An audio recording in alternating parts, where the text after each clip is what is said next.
Olay, olay, olay, olay, olay, olay. NASCAR announces that Mexico City will host a NASCAR weekend between June 14th and June 15th. NASCAR will have the NASCAR Cup Series, the NASCAR Swing Series, and the NASCAR Mexico Series. It'll be on Amazon Prime for the NASCAR Cup Series race, and CW will have the NASCAR Swing Series race. This will be the NASCAR Cup Series' first international race since 1958, but this will be the return of the NASCAR Swing Series at Mexico City. They race at this same track between 2005 and 2008. This is the same track the Formula One Series races on, but NASCAR is shrinking the track down from 17 turns to 14 turns instead of 2.6 miles. It'll be around 2.5 miles. The track does have a name, but I'm not trying to pronounce it. It would take me too long to pronounce it.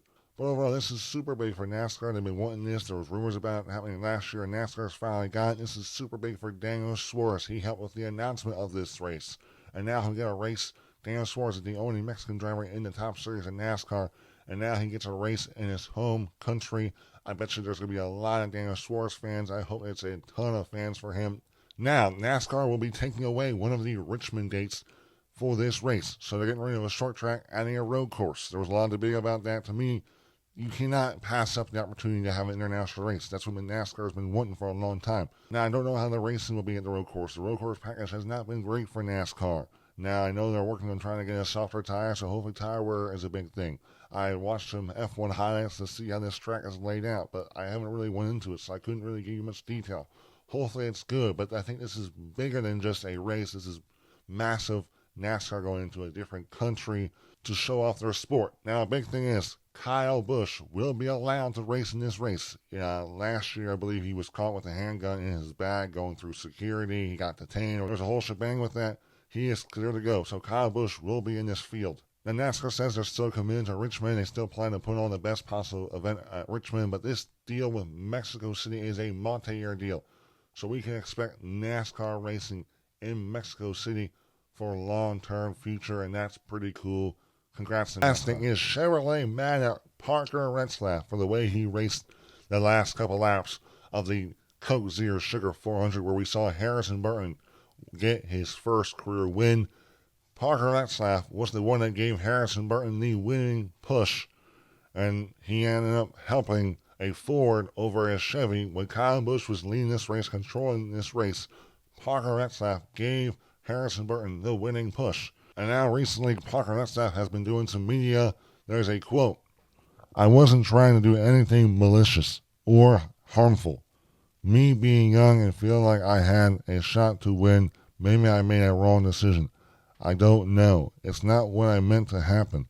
I didn't want to hurt Kyle or Chevy." Look, man, Parker was trying to win a race just as much as Kyle was trying to win a race. And I know it's not a great look when you pretty much Parker gives the winning push to Harrison Burton, who's a Ford, to win the race.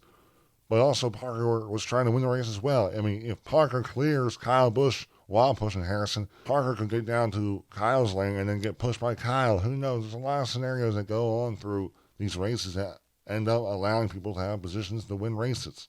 And that's all Parker was trying to do. And if Chevy's going to get mad at Parker for just trying to win a race in his second start, I just think it's crazy. Now, I know the 62 of Beer Motorsport, it's a part-time car. They race on super speedways.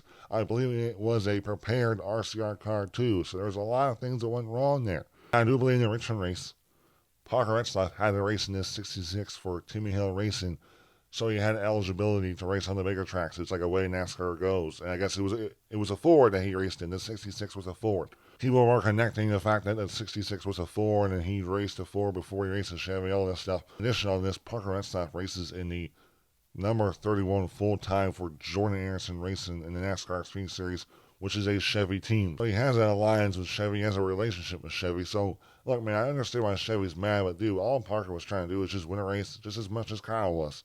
There's a lot of ways you can look at this. You can look at it through the point of, hey, Chevy's mad that a Chevy pushed a Ford to the win and then help another Chevy win the race. But then you look at Parker's side, all Parker was trying to do in his second start was run a good race, have a chance to win, race for his sponsors. And now there's a chance that maybe Parker could lose his freaking ride because of it. I'm hearing all these conspiracy theories about him losing his ride because of all this stuff, which that would be crazy. But we'll see what happens.